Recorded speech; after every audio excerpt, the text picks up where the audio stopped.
Alors, on va commencer. Mesdames et messieurs, bonjour. Merci d'être venus en si grand nombre venir à la présentation. Mon nom est Stéphane Fournier, je suis physiothérapeute. Je suis diplômé en physiothérapie du sport et aussi thérapeute du sport certifié. Ça fait plus de 23 ans que je pratique le métier de physiothérapeute et bien sûr que je me spécialise en médecine du sport. J'aimerais vous présenter mon collègue Sébastien Fleury, qui a une maîtrise en physiothérapie, puis aussi qui a orienté sa pratique en physiothérapie du sport. Il va nous parler l'aspect plus théorique et statistique des blessures au soccer. Alors, on va vous parler des blessures au soccer. On va vous parler de statistiques, effectivement. Comment on peut essayer de faire une prévention des blessures. Ça s'adresse aux joueurs, aux entraîneurs, aux parents qui avaient à gérer les blessures pour vos jeunes qui pratiquent le sport, le soccer. On va essayer de voir s'il y a une dissociation ou des précisions à faire avec les joueurs de soccer qui sont davantage du côté participatif versus le côté compétitif. On va se parler de la gestion des blessures, des protocoles de retour au jeu.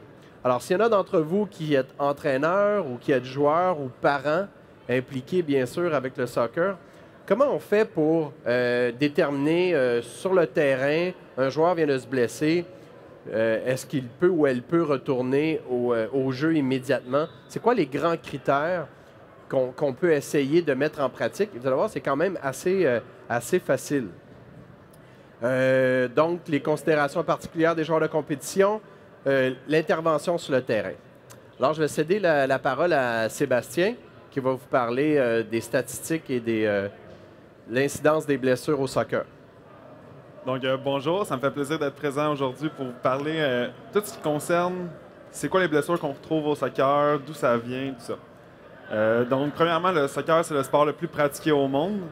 Selon les chiffres, environ, il y aurait jusqu'à 200 millions de personnes à travers la planète qui pratiqueraient ce sport-là.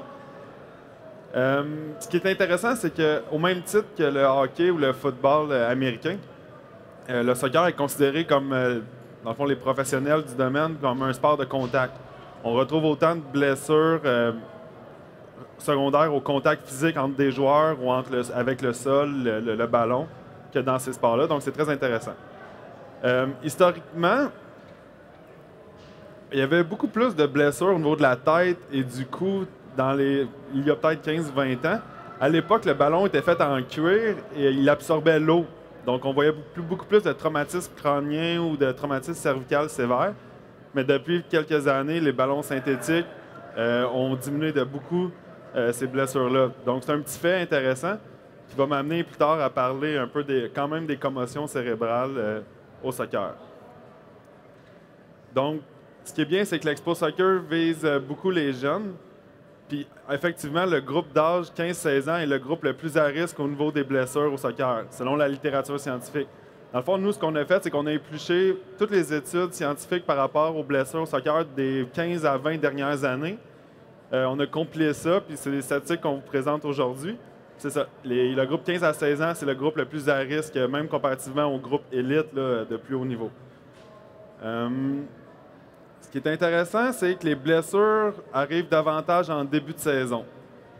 Donc, ce qu'on préconise, nous, en tant que physiothérapeute sportif, c'est de rester actif, même hors saison, afin de rester en forme au niveau musculaire, souplesse, tout ça.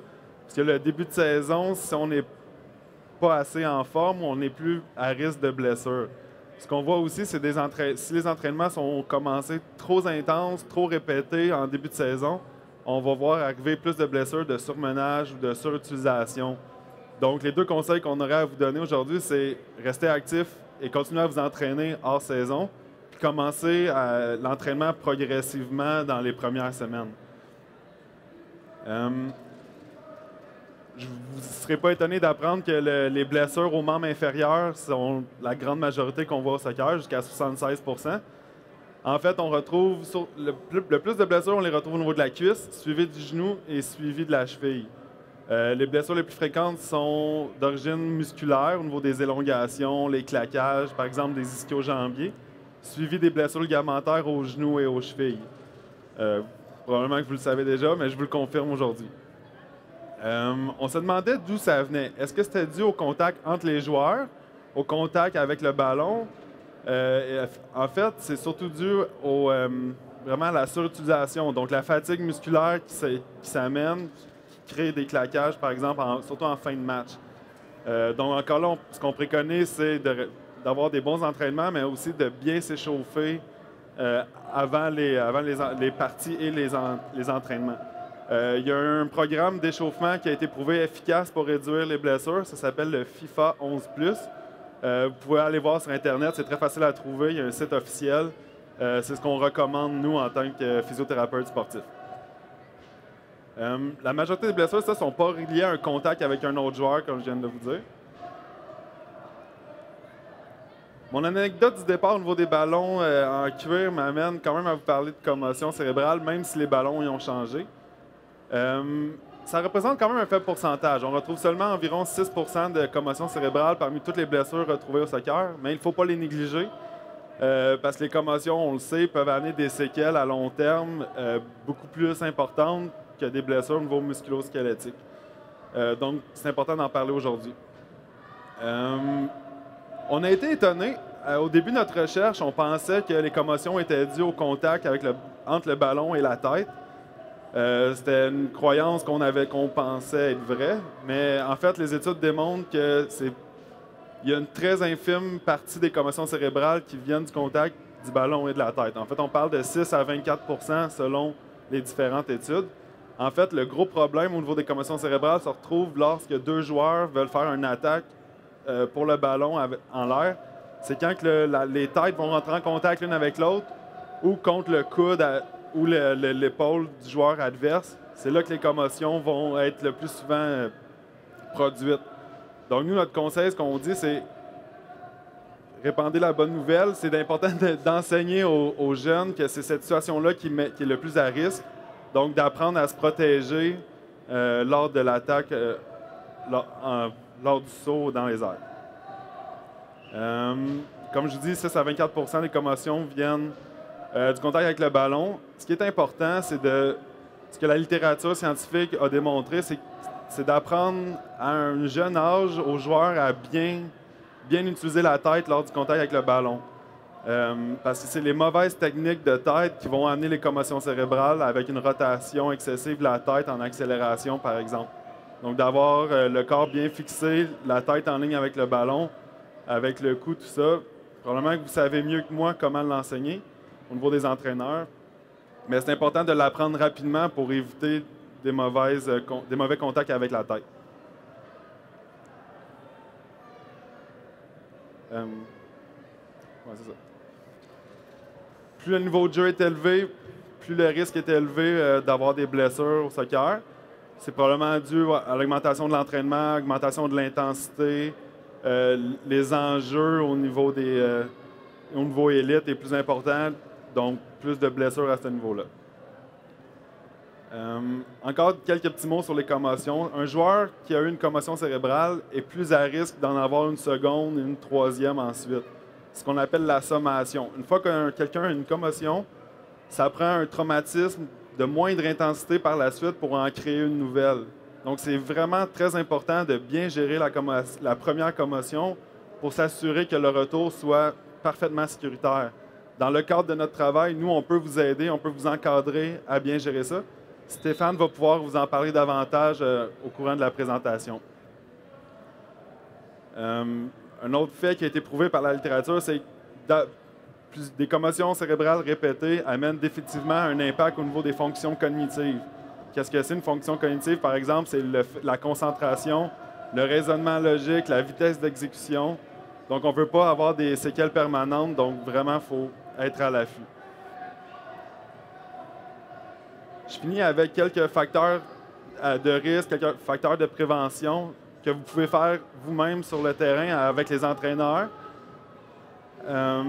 Vraiment, ce qui est prouvé, c'est le FIFA 11+. Donc, je vous encourage vraiment tout à prendre connaissance de cet échauffement-là et de le répandre dans votre équipe dès le début de la saison.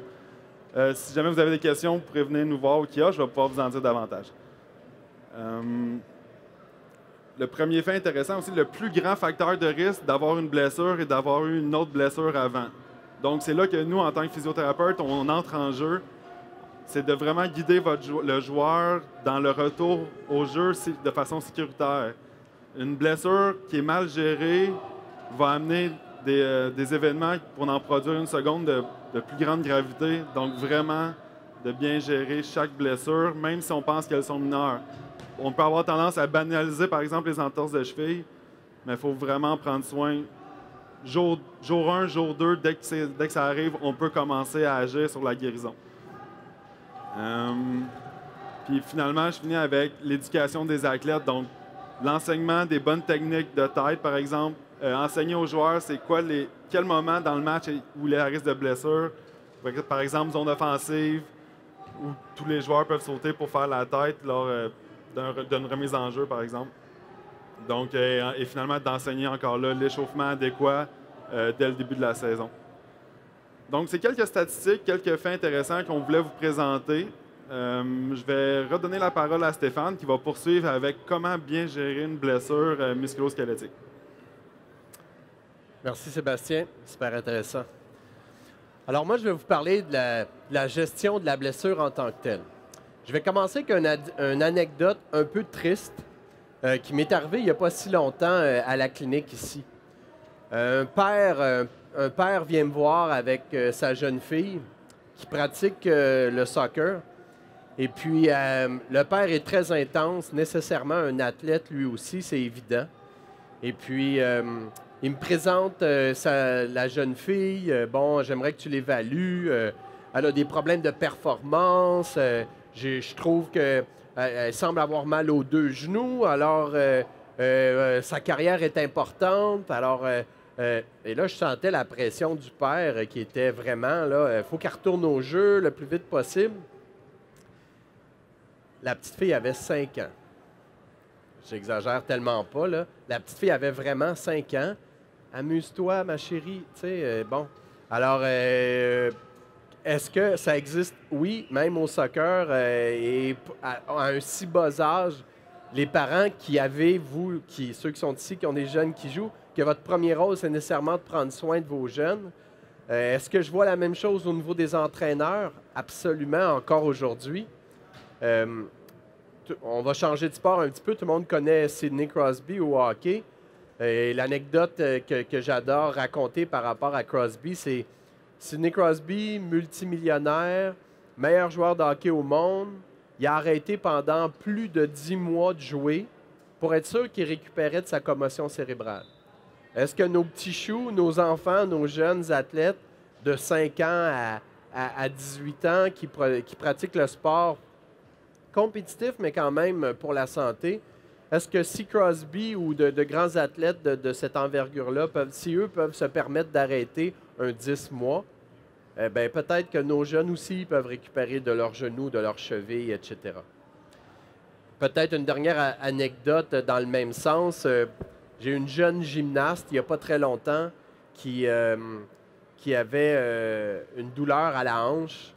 Et puis, j'évalue sa hanche. Je suis le 3e professionnel qui la voyait en dernier recours. Et puis, c'est quand même 3-4 semaines qu'elle avait eu sa blessure à la hanche.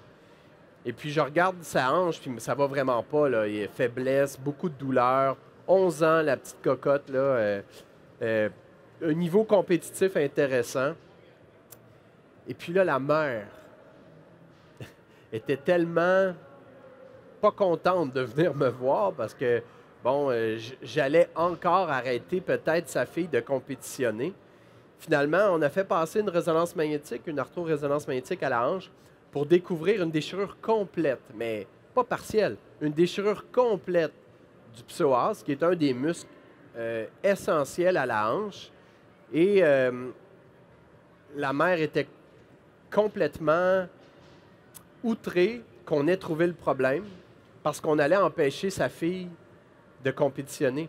Alors, elle n'était pas d'accord avec mon diagnostic et le diagnostic radiologique de déchirure, qui était évident, démontré à la résonance. Alors, elle est allée voir un médecin sportif à Sainte-Justine pour avoir une autre opinion.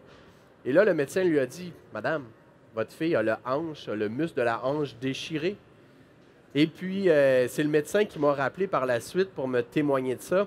Et la mère a dit au médecin, avec la fille à côté, bien sûr, la mère a dit au médecin, « Vous ne m'empêcherez pas de compétitionner. » Là, le médecin dit, « Pardon? Vous ne m'empêcherez pas de compétitionner. » Comme si c'était la mère qui compétitionnait, alors que Petit Chou, qui est à côté, qui a 11 ans, a juste besoin d'être protégé par ses parents. Donc, ça arrive. Je pourrais passer la journée en 23 ans à vous raconter des commentaires d'entraîneurs, d'athlètes aussi, qui font pas attention à eux, à quel point ils veulent retourner. Alors, la morale de l'histoire, nécessairement, c'est qu'en 2013, comment on gère les blessures? Bien, on les gère à moyen-long terme. On arrête de penser au court terme.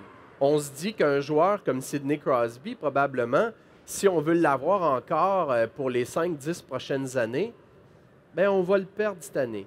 On va le perdre pendant une saison, quitte à moins bien réussir, à moins bien performer au niveau de l'équipe, parce qu'on comprend qu'à moyen-long terme, ce joueur-là, bien, encore aujourd'hui, bien, il est très en avant de tout le monde, il est revenu, il s'est reposé, il semble être guéri de sa commotion et il domine encore le classement. Alors, nos jeunes qui ont une vie à vivre, qui vont, j'espère, faire du sport encore plusieurs années, nous avons la responsabilité, en tant que parents, entraîneurs, professionnels de la santé, de s'assurer qu'on gère les blessures de la bonne façon. Il n'y a rien, il n'y a aucune compétition, il n'y a aucun trophée qui mérite qu'on mette en péril le reste de notre santé physique. Alors, tout ça pour vous revenir à la présentation, où ce que la gestion des blessures, c'est une affaire d'équipe. J'ai mis le joueur et la joueuse en plein centre d'un organigramme, où ce qu'autour, il y a les parents, il y a les entraîneurs et les soigneurs d'équipe, les thérapeutes d'équipe, qui sont les premiers intervenants à détecter les blessures et à prendre soin des jeunes. Votre physiothérapeute sportif, votre médecin sportif sont vos premières références pour le diagnostic, pour préciser le diagnostic. Et tout autour de ça, et non moins important, toute une équipe de psychologues sportifs, d'orthopédistes spécialistes, d'acupuncteurs, de massothérapeutes, d'ostéopathes, de préparateurs physiques. Tous ces gens-là font partie de l'équipe multidisciplinaire pour vous aider vos jeunes à récupérer de leurs blessures. La gestion d'une blessure, donc, qu'on ait d'un côté les joueurs récréatifs et les joueurs professionnels et plus compétitifs, est-ce que oui, il y a deux façons quand même de gérer ces blessures-là? Tout à fait quand même. Alors, le joueur récréatif, c'est pour le plaisir. Il n'y a aucun enjeu. Bien, il n'y a pas de négociation. On récupère à 100%. On établit un protocole de retour au jeu sécuritaire. C'est pour le plaisir. Nos joueurs compétitifs, professionnels surtout, bien sûr, j'en ai un qui est venu me voir, là, qui joue en deuxième catégorie en Europe, au soccer, et puis c'est sa vie, c'est son contrat, c'est son avenir. Donc là, mes critères sont un peu plus serrés pour le retourner au jeu et à l'entraînement le plus rapidement possible. Donc, on va établir un bon diagnostic, établir un protocole de retour au jeu avec les considérations particulières des joueurs compétitifs. Tout commence avec un bon diagnostic. Comme parlait Sébastien tout à l'heure, une entorse de cheville, ça a l'air bénin, ça a l'air simple. Non, il faut traiter une entorse de cheville. Il peut y avoir toutes sortes de compensations qui se passent. Il est clairement démontré qu'une entorse de cheville qui n'a pas été traitée est à risque de revenir. Alors oui, on consulte en physiothérapie sportive suite à une entorse de cheville, une entorse de genou. Le corps va réagir en étant moins compétent à se protéger pour les prochaines blessures. Alors, il faut vraiment gérer ça le plus rapidement possible. Et dès la première, deuxième, troisième journée, comme disait Sébastien, on peut intervenir rapidement. Fait que nous, on va faire l'évaluation de tout ça. On va faire les considérations médicales, historiques des patients, regarder la blessure. On fait toutes sortes de tests scientifiques reconnus pour bien comprendre la cause des blessures. Un problème comme une tendinite d'Achille ou une fasciite plantaire, les fameuses périostites, tous des diagnostics que vous avez peut-être entendu parler à mesure de vos blessures. une récupération d'une chirurgie de croisée antérieure, comme monsieur a subi récemment. Joueur de soccer quand même d'un bon niveau, je crois que vous disiez tout à l'heure. Alors, monsieur a fait une physiothérapie post-opératoire, pas très orientée sur la médecine du sport. Et après 7 mois de sa blessure, a encore certaines séquelles. Alors, c'est important de consulter les bons professionnels. Alors, nous, on va établir un plan de traitement et avec la connaissance du sport et la connaissance des critères de retour au jeu, on va essayer de vous retourner le plus rapidement, le plus sécuritairement possible avec le travail de l'équipe multidisciplinaire. Est-ce qu'il y a des entraîneurs parmi vous, des entraîneurs de soccer? Hein? Ça vous est tout arrivé, là, bon, qu'est-ce que je fais? Il retourne-tu? Elle s'est fait mal, il s'est fait mal en jouant. Je ne suis pas médecin, je ne suis pas physio. Elle peut-tu retourner au jeu? Mon athlète peut-tu retourner au jeu suite à la blessure? Alors, je vous ai donné comme 4 trucs, 4 grands critères qui ne sont pas trop compliqués à retenir pour se dire, bon, OK, est-ce que mon athlète devrait retourner au jeu dans l'immédiat? Alors, le premier critère est assez simple, c'est le niveau de douleur. Et oui, c'est vraiment un critère. Et là, vous allez me dire, ouais, mais la douleur varie d'un athlète à l'autre. Il y en a qui sont plus tough que d'autres. Il y en a qui ont des niveaux de tolérance plus que d'autres. Il y a des ethnies, il y a des différences culturelles où ce que la perception ou la gestion de la douleur est très, très différente. Fait que oui, d'une culture à l'autre, et on sait que le soccer est un sport qui est très, très culturel. Alors, les coachs, les entraîneurs, les soigneurs, les parents avaient à gérer la douleur. Ce qui est important de comprendre avec la douleur, c'est que quand on a mal, on est beaucoup moins compétent à se protéger. Alors, quand on a une douleur, souvent la force va être inhibée. Ça vous est déjà arrivé sûrement de tomber sur un bras, puis ou tomber sur, avoir une douleur, puis pendant quelques secondes, on a l'impression que le bras ne répond plus. La moelle épinière a comme un circuit réflexe qui protège la blessure en inhibant la force. On appelle ça une inhibition due à la douleur. Alors nécessairement, à cause de la douleur, la personne peut être moins apte à se protéger. On regarde avec la tête, avec l'athlète, et on le questionne sur la douleur. Il vient de se faire une entorse de cheville, il vient de se faire une entorse de genou. Assis-toi là 5 minutes. On va voir ce que ça dit. Alors, ta douleur, qu'est-ce qu'elle a l'air depuis 5 minutes? La douleur ne diminue pas avec le repos ou l'arrêt de la blessure. C'est pas normal. Il y a peut-être une fracture, une déchirure beaucoup plus sérieuse. Une douleur qui ne diminue pas après 2 ou 3 minutes de repos, c'est un critère de non-retour au jeu. Alors, quand il y a de la douleur, si l'athlète joue blessé à cause de cette inhibition-là de la force, on peut aggraver cette douleur-là. Et oui, il faut respecter la douleur. C'est le premier critère à respecter au niveau de la gestion des blessures. Le deuxième critère intéressant, important, c'est l'amplitude articulaire. Pour le soccer. Alors, un joueur qui a peut-être tombé sur l'épaule, qui a un petit peu de douleur en fin de mouvement, c'est sensible dans les fins de mouvement, bien OK, c'est pas lui qui va faire les touches en remise de balle, mais il a pas mal aux jambes. Cette amplitude, ce manque d'amplitude-là du bras ne l'empêchera pas de jouer, de continuer son match. Il a mal par exemple, il y a eu une entorse de cheville, vous le couchez sur le dos, vous l'assoyez sur le banc, vous essayez de faire les différents mouvements de la cheville. Vous avez un soigneur, c'est encore mieux. Si l'amplitude articulaire n'est pas suffisante pour retourner au jeu, alors si j'ai la moitié de la capacité à pousser ma cheville vers le bas, je ne serai jamais capable de kicker le ballon, je ne serai jamais capable de faire mes torsions déplacements. Le manque de mobilité articulaire est nécessairement un critère de non-retour au jeu. La douleur trop intense, le manque de mobilité pour le retour au jeu. Le jeune tombe sur la fesse, tombe sur le dos, de la misère à se pencher, de la misère à faire certains mouvements simples au niveau de la colonne cervicale ou lombaire. Tu ne peux pas tourner ta tête d'un côté. Bien, comment tu vas faire pour venir voir l'adversaire puis te protéger, faire une tête, etc. Alors, il est clair que le manque de mobilité articulaire est un critère de non-retour au jeu. Douleur, mobilité. Ensuite, on parle de force musculaire sécuritaire pour le retour au jeu. Alors, on fait pousser l'athlète dans la direction. On évalue, bien sûr, bon, nous, à la cheville, il y a 4 principales directions au niveau de la cheville. On fait pousser dans les différentes directions. La douleur apparaît où il y a une faiblesse. Il est clair que cet athlète-là ne pourra pas réagir.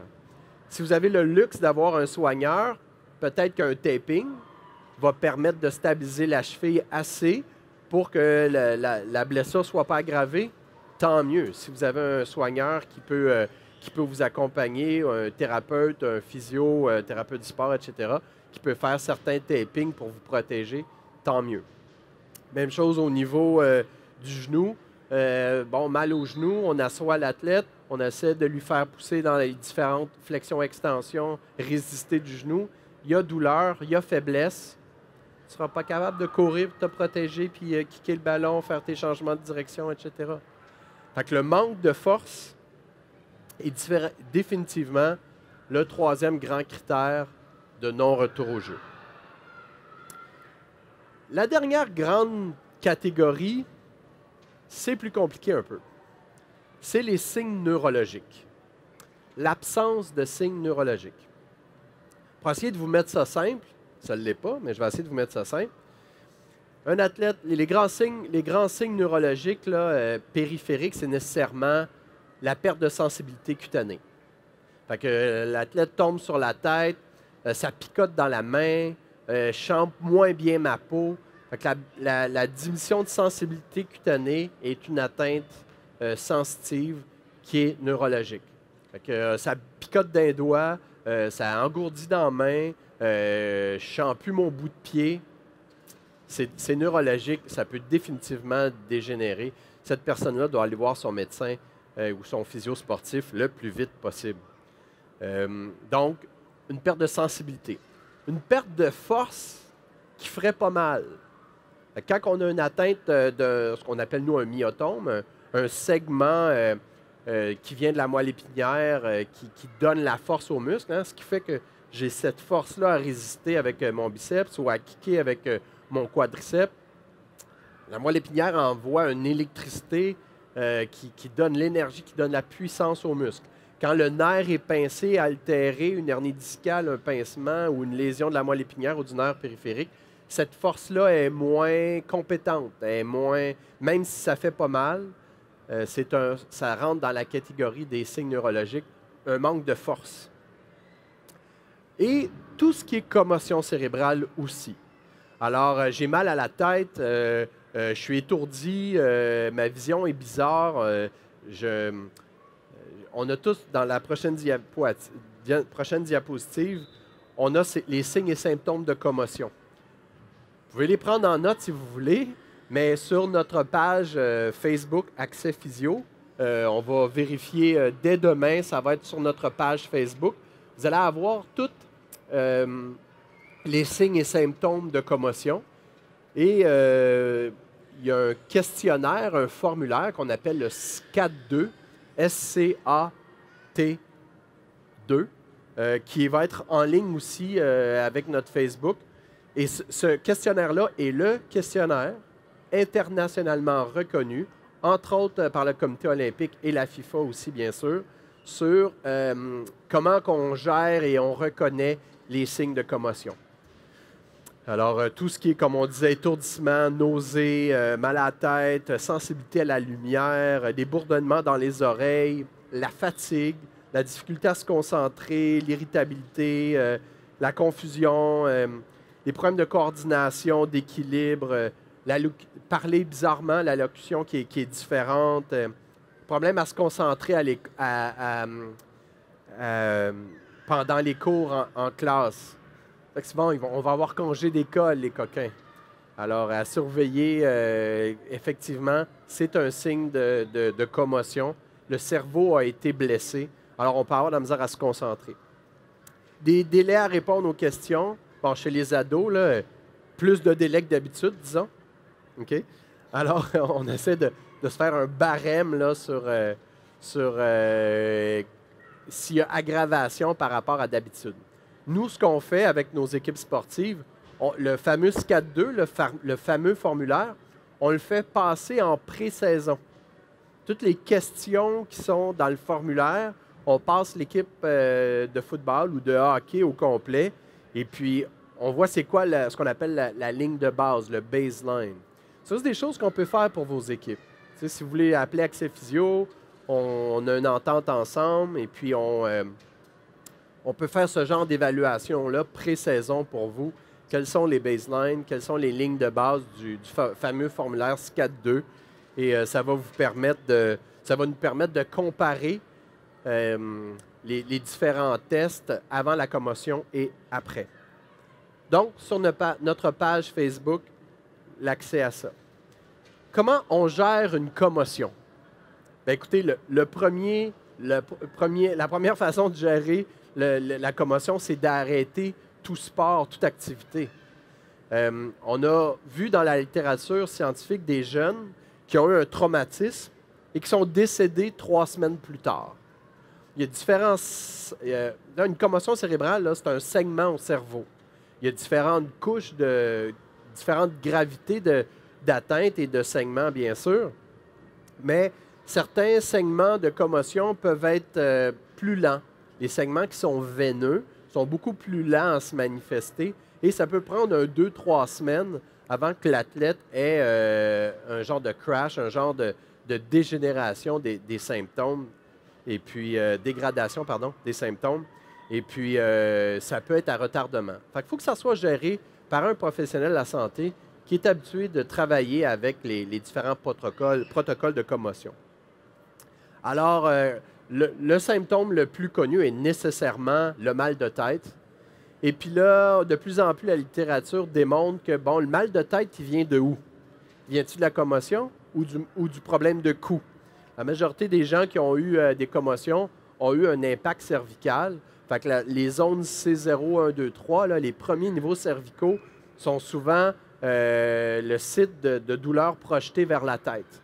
Alors nous, en physio, en thérapie manuelle, on évalue cette stabilité ligamentaire-là, on évalue ces niveaux vertébraux-là, et souvent, le mal de tête n'a plus rien à voir avec la commotion, c'est vraiment le cou, et là, c'est à nous à intervenir à ce niveau-là. De plus en plus, on reconnaît là, que les gros problèmes de commotion venaient du problème de cou, et c'est en traitant le cou qu'on a réussi à gérer, à régler le mal de tête, et là, l'athlète peut retourner au jeu.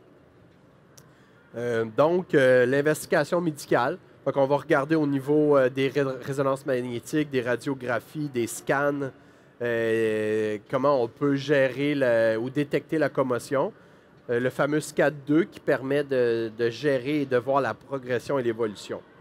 On voit aussi des nouvelles façons de gérer les commotions cérébrales et de les traiter avec toutes sortes de nouvelles technologies avec les yeux, en activant la thérapie par les yeux. On arrive à resynchroniser les circuits au niveau du cerveau. Là, je vous mets ça simple.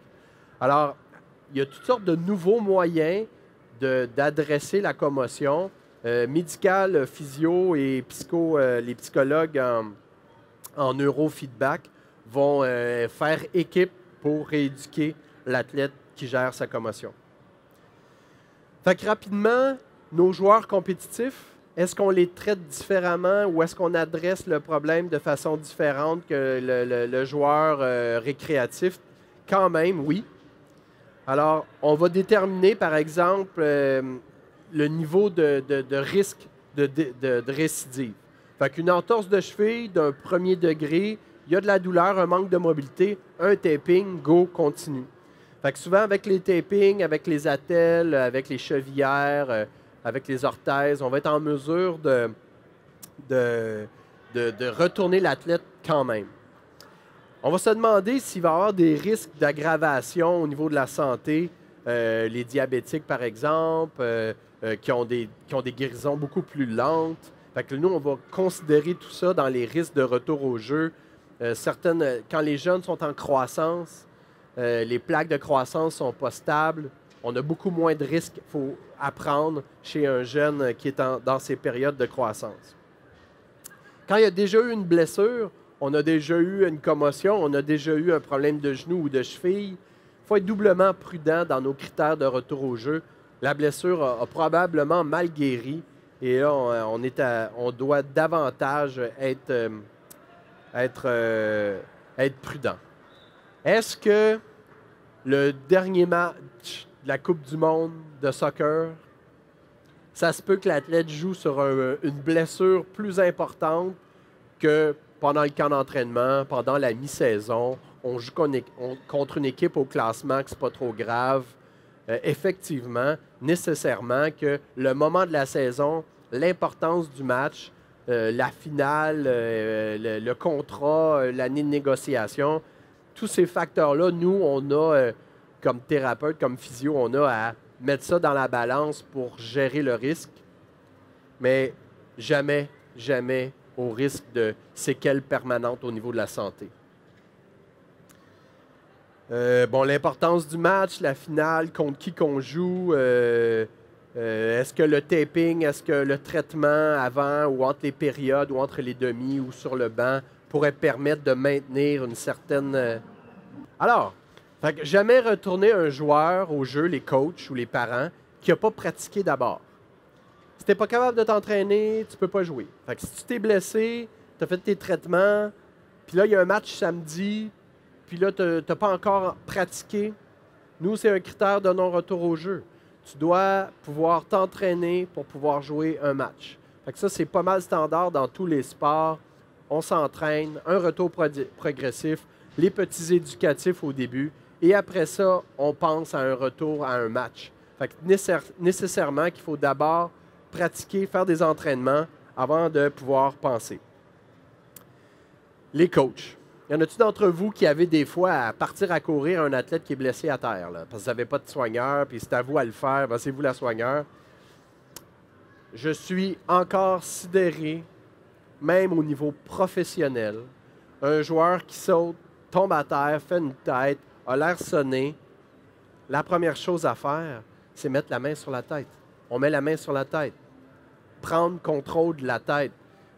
Encore, même chose, Ligue nationale de hockey, il y a des thérapeutes, c'est des professionnels, ils gagnent leur vie avec ça. Ils font ce qu'on appelle des mock-ups, ils font des entraînements de pratique, de prise en charge de blessures à chaque année. Ils sont certifiés, etc.